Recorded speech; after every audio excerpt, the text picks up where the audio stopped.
peux vous reprendre l'histoire de Anna Santaniello, qui est quand même assez étonnante aussi. Bon, comme quoi on est tous limités dans nos... Voilà. Anna Santaniello, c'est une femme qui était venue à 41 ans à Lourdes et qui avait une maladie de cœur à la suite d'un rhumatisme articulaire aigu. Donc c'était dans les années 50 où on traitait ça très mal. Et donc elle avait une asystolie totale, donc elle ne pouvait plus vivre carrément, son cœur était en bout de course.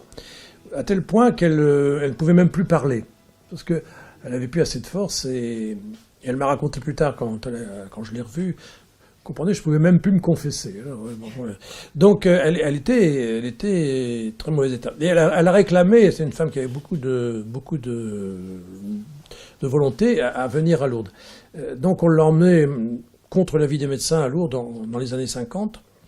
Et là, on a fait très attention de la laisser dans son lit, de ne pas y toucher, etc. Et c'est elle qui a dit, je voudrais aller aux piscines. Bon, le dernier jour, on a accepté qu'elle vienne aux piscines. Et en sortant des piscines, elle s'est dit, je suis guérie. Je suis guérie. Là aussi, elle a fait une expérience assez forte, au point que le soir même, elle faisait la procession au flambeau, alors qu'elle ne pouvait même plus bouger dans la journée. Et puis, ils sont repartis. Vers... elle habitait au sud de Naples, donc c'était pas tout près. Hein. En fait, elle est repartie donc avec son pèlerinage, et arrivée à Gênes, elle a dit je vais aller voir mes parents à Milan. Et hop, elle est partie toute seule vers le train, alors qu'elle était arrivée dans une couchette. Elle ne pouvait plus bouger.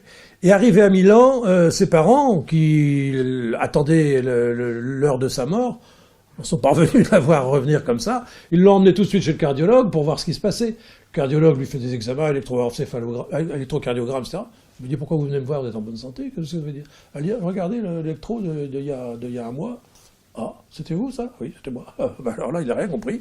Et elle était complètement guérie. Bon, donc, on a pu faire tous les examens possibles, extraordinaires. On avait un cas merveilleux. Là, vraiment, on avait tout avant, après.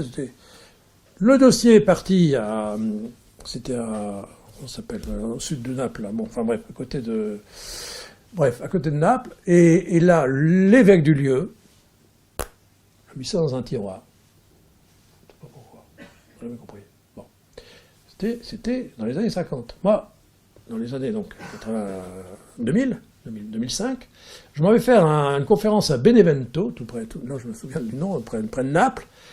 Et puis j'avais cherché des dossiers de personnes qui habitaient dans le coin, et j'étais retombé sur cette femme.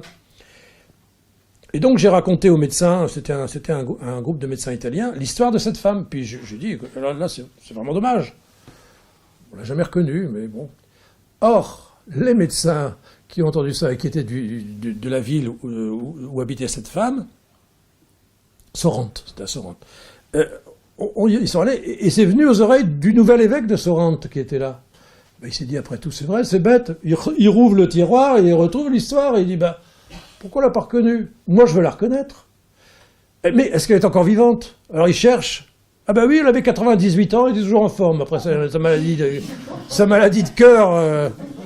Ah ben il dit, je vais faire une reconnaissance. Et le jour de la Saint-Matthieu, fête patronale, boum, il reconnaît la dame, 98 ans. En pleine forme d'ailleurs. Parce que moi, attendant ça, je me suis dit, je suis quand même responsable de ce qui se passe.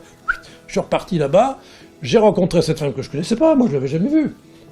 Elle était extraordinaire, elle m'a raconté sa vie. Une fois qu'elle avait guéri, elle a passé son permis de conduire, elle avait 42 ans. Et elle a passé son temps à aller s'occuper en tant qu'infirmière de tous les enfants autour de Naples, de l'époque, qui avaient besoin d'aide et de soins.